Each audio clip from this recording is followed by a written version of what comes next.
आज बात करने वाले हैं बिहार बीएड संयुक्त प्रवेश परीक्षा 2022 की एक बुक के बारे में जो कि है चक्षु पब्लिकेशन की। ये बुक जो है 100% सिलेबस के अकॉर्डिंग गारंटीड है। 2100 से भी ज्यादा एमसीक्यू प्रश्न दिए हुए हैं, 4 साल के सॉल्व पेपर दिए हुए हैं और ये पुस्तक हर हाल में अन्य पुस्तकों से श्रेष्ठ मानी गई है। बड़ी डिटेल सिलेबस यहाँ पर आपको दी हुई है। इंग्लिश की बात करें, पैसेज यहाँ पर दिए हुए हैं प्रैक्टिस के लिए, वहीं हिंदी की बात करें अलग अलग चैप्टर को बड़े डिटेल से यहाँ पर बताया गया है। रीजनिंग को भी बड़े डिटेल से बताया गया है और इसकी एक्सप्लेनेशन दी हुई है वो बहुत अच्छे से दी हुई है, बड़ी डिटेल से दी हुई है। जीके सेक्शन में भी जो चीजें एग्जाम से रिलेटेड है उसको बहुत अच्छे से कवर किया हुआ है। जैसे यहाँ पर देख लीजिए बॉक्सेस के माध्यम से जीके में काफी अच्छे से बता रखा है। तो इस तरह से हर एक सेक्शन को अच्छे से कवर किया गया है बुक के अंदर और साथ ही साथ हर एक चैप्टर से जो है 50 से लेकर के 100 से ऊपर प्रश्न यहाँ पर दिए हुए हैं। और ये बुक जो है आपको नियरेस्ट मार्केट में और साथ ही साथ ऑनलाइन भी फ्लिपकार्ट और अमेजन के माध्यम से अवेलेबल होगा। लिंक मैं नीचे दिया हूँ, या तो आप नियरेस्ट मार्केट से या फिर ऑनलाइन के माध्यम से आप इस बुक को खरीद सकते हैं। चलिए आइए क्लास की शुरुआत करते हैं। पहले हमारी क्लास टाइमिंग देख लीजिए। ये हमारी क्लास टाइमिंग है, सुबह 8:30 बजे मॉर्निंग में ऐप पर क्लास चलती है और जल्द ही हम लोग ऐप पर दूसरी क्लास करंट अफेयर्स की लेकर के आ रहे हैं और तीसरी क्लास जो है आपकी टीचिंग लर्निंग एनवायरनमेंट की वो भी अगले 3-4 दिनों के अंदर में स्टार्ट होने वाली है। तो ऐप पर एक साथ 3-3 क्लासेस आपको अगले वीक से देखने को मिल जाएगा। अब देखिए यूट्यूब पर जो क्लास चलती है वो हमारी शाम को 7 बजे चलती है। टीचिंग लर्निंग एनवायरनमेंट हिंदी और इंग्लिश की क्लास चलती है। जीके जीएस की क्लास 7:45 में हो रही है। तो चलिए शुरुआत करते हैं। पहला क्वेश्चन आपके सामने है। क्वेश्चन देख लीजिए, बहुत प्यारा सवाल है और सवाल जो आपसे पूछा गया है, एक शिक्षक एवं समावेशी कक्षा के विशेष योग्यता वर्ग वाले अधिगमकर्ताओं यानी सीखने वालों की आवश्यकताओं को किस प्रकार से बता सकता है या संबोधित कर सकता है। एक टीचर अगर है, वो टीचर जो है समावेशी कक्षा, एक इंक्लूसिव क्लास है, उसमें विशेष योग्यता वाले कुछ बच्चे हैं ना, विशेष योग्यता उनके अंदर में है। तो ऐसे अधिगमकर्ताओं की आवश्यकता को किस प्रकार से बता सकता है वो टीचर। ऑप्शन है ए, आकलन के लिए पेपर पेंसिल टेस्ट का प्रयोग करना तथा अभ्यास एवं रटने पर बल देना। रटने पर बल देना, ये रटना वर्ड जो है यहीं पर ये पूरा ऑप्शन को खत्म कर दिया। बी नंबर, विद्यार्थियों को निर्देश देने के लिए एक रूप तरीके का प्रयोग करना। विद्यार्थी को निर्देश देने के लिए एक जैसा तरीका का इस्तेमाल करना, अलग अलग तरीका का इस्तेमाल ना करना, है ना। इसको होल्ड पे रखते हैं, आगे चलते हैं तीसरे ऑप्शन पर। ऑप्शन है एक अत्यधिक लिखित गृह कार्य देना।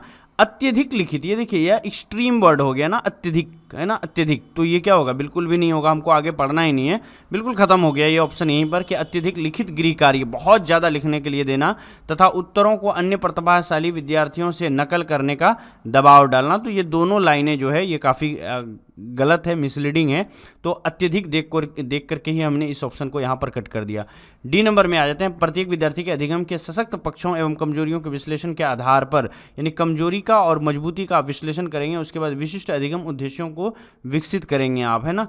तो पहले देख लीजिए आंसर क्या हो जाएगा, इसको यहाँ पर समझने की कोशिश कीजिए। बी नंबर में आते हैं। बी नंबर देख लीजिए क्या है। बी नंबर है, चूंकि समावेशी शिक्षा में यह ध्यान रखा जाता है कि प्रत्येक बच्चे की क्षमता व शक्ति अलग अलग होती है, अतः प्रत्येक बच्चे को सीखने की क्षमता भी भिन्न भिन्न होती है। तो ऐसी स्थिति में शिक्षक को समावेशी कक्षा में बच्चों को निर्देशित करने के लिए समरूप तरीके का प्रयोग किया जाना चाहिए। तो चूंकि ये क्लास क्या है, समावेशी, इसीलिए हम क्या करेंगे यहाँ पर एक समान रूप से तरीके का इस्तेमाल करेंगे और एक समान रूप से पढ़ाएंगे। तो आंसर हो जाएगा 96 का यहाँ पर बी नंबर। चलिए अगले प्रश्न पर चलते हैं। अगला प्रश्न आपके सामने क्वेश्चन है, एक शिक्षिका अपनी कक्षा में सृजनात्मक विद्यार्थियों को किस प्रकार से प्रोत्साहित कर सकती है। ऑप्शन ए, अपसारी चिंतन पर बल देकर। बी, अभिसारी चिंतन पर बल देकर अनेक परिप्रेक्ष्यों को प्रोत्साहित करके, या फिर डी नंबर में विद्यार्थियों को जोखिम लेने एवं चुनौतियों का सामना करने के लिए हतोत्साहित करके। तो बताइए क्या आंसर होगा। एक शिक्षिका अपनी कक्षा में सृजनात्मक विद्यार्थी को किस प्रकार से प्रोत्साहित कर सकती है। 97 में देखिए, 97 में जिनका आंसर यहाँ पर आ रहा है सी, अनेक परिप्रेक्ष्यों को प्रोत्साहित करके तथा मूल विचारों को महत्व देकर के, ये सबसे क्या होगा, करेक्ट आंसर होगा। अगले प्रश्न पर आते हैं। प्रश्न यहाँ पर आपका है, निम्नलिखित में से कौन सा कारक कक्षा में सार्थक अधिगम का पक्ष लेता है। इनमें से कौन सा ऐसा, मैं आपको नीचे भी 4 ऑप्शन दूंगा, इसमें से कौन सा ऐसा कारण है जो सार्थक अधिगम के पक्ष में जोड़ देता है, सार्थक अधिगम को बढ़ावा देता है, सार्थक अधिगम को। ऑप्शंस आपके सामने है। पहला है, बच्चों को पढ़ने के लिए अभिप्रेरित करने हेतु परीक्षणों की संख्या को बढ़ाना, है ना, टेस्ट की संख्या को आप बढ़ा दो ताकि बच्चा टेस्ट के माध्यम से खुद तैयारी करे। बी नंबर में आते हैं, बच्चों को पढ़ने के लिए अभिप्रेरित करने हेतु पुरस्कारों को बढ़ावा देना, पुरस्कार को आप बढ़ाइए ताकि बच्चे जो है काफ़ी मोटिवेट होकर के पढ़े। सी नंबर में है कि निर्देश के लिए केवल है ना, व्याख्यान विधि का को अपनाना। ये तो देखिए ये पूरा सेंटेंस सही हो सकता था, लेकिन केवल लगा करके ना पूरा कचड़ा कर दिया इनको। तो आंसर क्या होगा यहाँ पर, सी कट जाएगा हमारा, सी आंसर हो ही नहीं सकता है। निर्देश के लिए केवल व्याख्यान विधि को अपनाना, सिर्फ व्याख्यान विधि को अपनाना, केवल, केवल वर्ड एक्सट्रीम वर्ड है, अधिकतम वर्ड एक्सट्रीम वर्ड है, समझ रहे हैं ना। मैं ये सारी चीज़ों को हम लोग यूज ही नहीं करना है। तो निर्देशों के लिए केवल व्याख्यान, केवल लगने से ये पूरा ऑप्शन यहाँ पर कट गया। डी नंबर में आते हैं, विषय वस्तु तथा बच्चों के संपूर्ण कुशल क्षेम एवं अधिगम के प्रति सभा सरोकार रखना। बताइए क्या आंसर हो जाएगा यहाँ पर। सी तो मैंने काट दिया, ए बी डी, ये तीन ऑप्शन में से बताइए क्या करेक्ट आंसर हो जाएगा क्वेश्चन नंबर 98 में। देखिए 98 का आंसर जो यहाँ पर हो जाएगा, जो मैंने आपको व्याख्या दी उस हिसाब से हो जाएगा डी, विषय वस्तु तथा बच्चे के संपूर्ण कुशल क्षेम एवं अधिगम के प्रति सभा सरोकार रखना। चलिए आगे चलते हैं 99 में। ऑप्शन देख लीजिए है यहाँ पर, क्वेश्चन है 99 में, निम्नलिखित में से कौन सा प्रभावशाली समस्या समाधान रणनीति का एक उदाहरण है। प्रभावशाली समस्या समाधान रणनीति का एक उदाहरण इनमें से कौन सा है 99 में। देखिए 99 में जितने लोगों का आंसर यहाँ पर 99 में आ रहा है भैया, डी उनका बिल्कुल करेक्ट है। देखिए यहाँ पर साधन साध्य विशेषण, समस्या को अनेक उपलक्ष्यों में विभाजित करना। चलिए आगे बढ़ते हैं। आगे बढ़ने से पहले एक छोटा सा इंफॉर्मेशन आप लोगों के लिए है। देखिए ड्रीम सेवक आईएएस ने अपना ऐप को लॉन्च कर दिया और काफ़ी ऑलरेडी जो है 400 स्टूडेंट इसमें ज्वाइन होकर के पूरी तैयारी कर रहे हैं, बीएड वाली, है ना। तो बीएड, बिहार बीएड 2022 की तैयारी ऑलरेडी चालू है। इसको आप लोग ज्वाइन करें। 2499 का कोर्स है और अभी 60% ऑफ यहाँ पर चल रहा है। तो ऐप को डाउनलोड कर लें। अगर आप फ्री में भी सारी मटेरियल लेना चाहते हैं तो फ्री में भी आपको मिल जाएगी। जो टेस्ट वगैरह है, वीडियो लेक्चर्स हैं, पीडीएफ्स हैं, ये सारी फ्री मटेरियल भी वहाँ पर अवेलेबल होगा। और ये बीएड के लिए काफ़ी इम्पोर्टेंट ऐप है, इसको आप छोड़ ही नहीं सकते हो। तो अभी और इसी वक्त डाउनलोड कर लो और फ्री स्टडी मटेरियल का लाभ लो। इनकेस अगर आप पेड कोर्स लेना चाहते हो तो उसके लिए मैं बता देता हूँ, पेड कोर्स भी हमारा अवेलेबल है टॉपर बैच के नाम से। एक और चीज़ें हैं उसको भी आप समझ लो। क्या चीज़ें हैं कि देखिए डीएलएड का जो है इस बार एंट्रांस होगा और हम डीएलएड के लिए कोर्स लेकर के यहाँ पर, चलिए आगे बढ़ते हैं हम लोग, चलते हैं नेक्स्ट क्वेश्चन पर। अगला प्रश्न देख लेते हैं क्या है। क्वेश्चन है, निम्नलिखित में से कौन सी शिक्षण अधिगम के लिए एक प्रभावशाली शिक्षण प्रणाली है। देखिए शिक्षण अधिगम यानी टीचिंग लर्निंग की बात कर रहा है, तो अधिगम मतलब होता है सीखना, लर्निंग। तो बताइए यहाँ पर निम्नलिखित में से कौन सा शिक्षण प्रणाली का एक प्रभावशाली पार्ट नहीं है।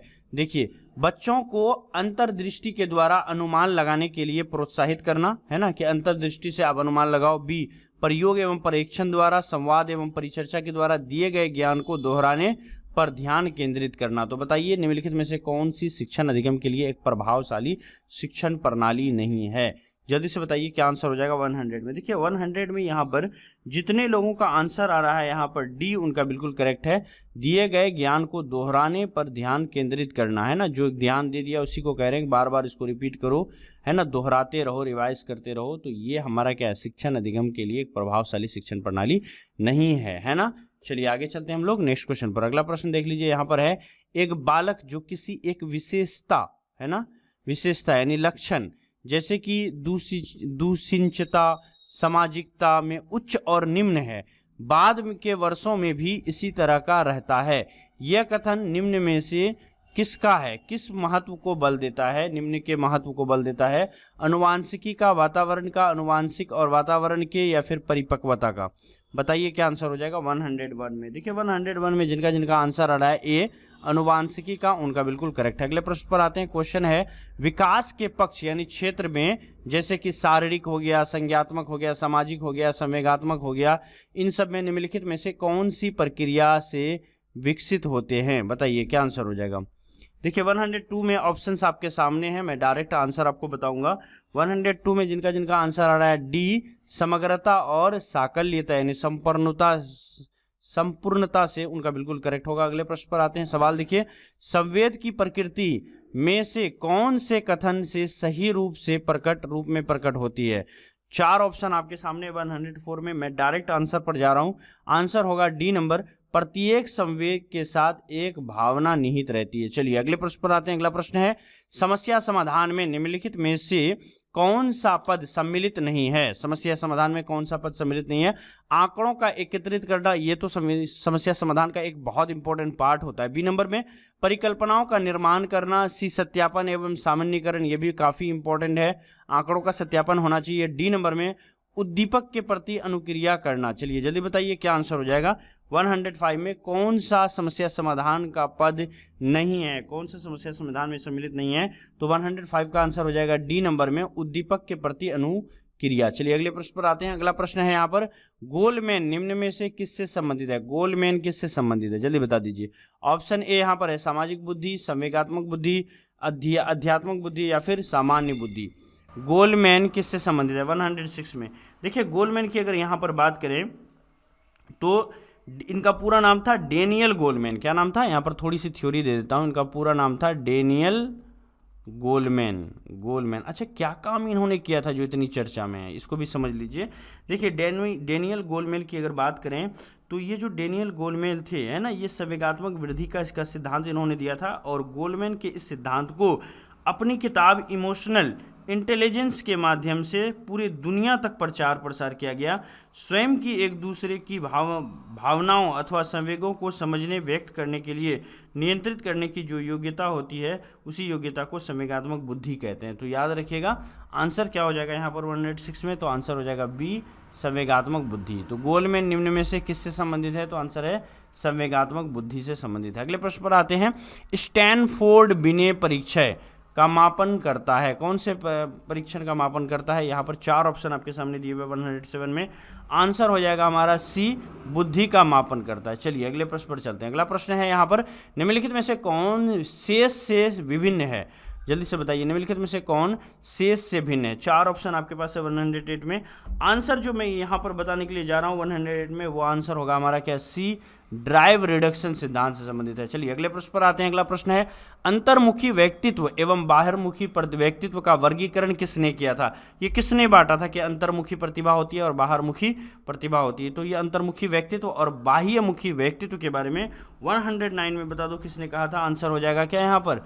बी नंबर में। और इनका जो पूरा नाम है वो याद रखिएगा 109 में, वो है हमारा प्रसिद्ध स्विट्जरलैंड के मनोवैज्ञानिक थे कार्ल जूंग ने व्यक्ति का विभाजन अंतर्मुखी, बाह्यमुखी एवं उपमुखी के आधार पर किया था। चलिए तो यहाँ पर देख लीजिए आंसर क्या हो जाएगा। आंसर वही होगा हमने जो आपको बताया 109 में। आंसर होगा हमारा क्या? बी नंबर में, है ना। पूरा नाम क्या था ये भी याद रखिएगा। तो पूरा नाम था हमारा कार्ल जूंग। क्या नाम था? Carl Jung. ठीक है, चलिए अगले प्रश्न पर चलते हैं। अगला प्रश्न काफ़ी इंपॉर्टेंट है। सवाल है, संज्ञात्मक संप्राति का न्यूनतम स्तर है। चलिए जल्दी बता दीजिए 110 में जिनका आंसर है ए, ज्ञान, उनका बिल्कुल करेक्ट है। अगले प्रश्न पर आते हैं। चलिए अगला प्रश्न आपके सामने है, कमजोर छात्र को प्रेरित करने के लिए शिक्षक को क्या करना चाहिए? जो कमजोर छात्र है उसको मोटिवेट करने के लिए शिक्षक को क्या करना चाहिए? अच्छे काम के लिए प्रशंसा करना और उत्तम काम के लिए उन्हें कहना। बी, उन्हें पहले बेंच पर बिठाना। सी, कक्षा के प्रति थोड़ा अधिक ध्यान देना। और या फिर डी, कक्षा में उन पर ध्यान न देना। तो बताइए कमजोर छात्र को प्रेरित करने के लिए शिक्षक क्या करे? देखिए कमजोर छात्र है और शिक्षक को मुंह मोड़ देना चाहिए, ये बिल्कुल गलत है। तो आंसर यहाँ पर डी नंबर ऑटोमेटिक कट जाता है। देखिए कमजोर छात्र को प्रेरित करने के लिए शिक्षक को क्या करना चाहिए? तो 111 में जो सबसे सटीक आंसर होगा वो हो जाएगा हमारा ए नंबर। क्योंकि देखिए यहाँ पर क्या है, हमारा ऑप्शन ही यही है कि अच्छे काम की प्रशंसा आप करते रहिए और आगे काम के लिए जो है उनको बोलिए कि आगे का काम किया। चलिए आई होप कि समझ में आ गया होगा। अगले प्रश्न पर आ जाते हैं। अगला प्रश्न देखिए बहुत खूबसूरत सवाल है। देखिए 2 ऑप्शन यहाँ पर हैं, 2 ऑप्शन दूसरी स्लाइड में है। ऑप्शन है आपका यहाँ पर, क्वेश्चन है डिसलेक्सिया संबंधित है। बताइए डिसलेक्सिया किससे संबंधित है? पढ़ने की कठिनाई से, बोलने की कठिनाई से, या फिर आगे चलते हैं बोलने और सुनने की कठिनाई से, या फिर सुनने की कठिनाई से? जल्दी से बता दीजिए आंसर क्या हो जाएगा। डिसलेक्सिया किससे संबंधित है? डिसलेक्सिया एक बीमारी है, ये किससे संबंधित है? 112 का आंसर हो जाएगा ए, पढ़ने की कठिनाई से संबंधित ये बीमारी है डिसलेक्सिया। याद रखेंगे इसको। चलते हैं अगले प्रश्न पर। अगला सवाल है, छात्रों के व्यक्तित्व अंतरों को सुलझाने के लिए विद्यालय किस प्रकार की सहायता मुहैया करा सकता है?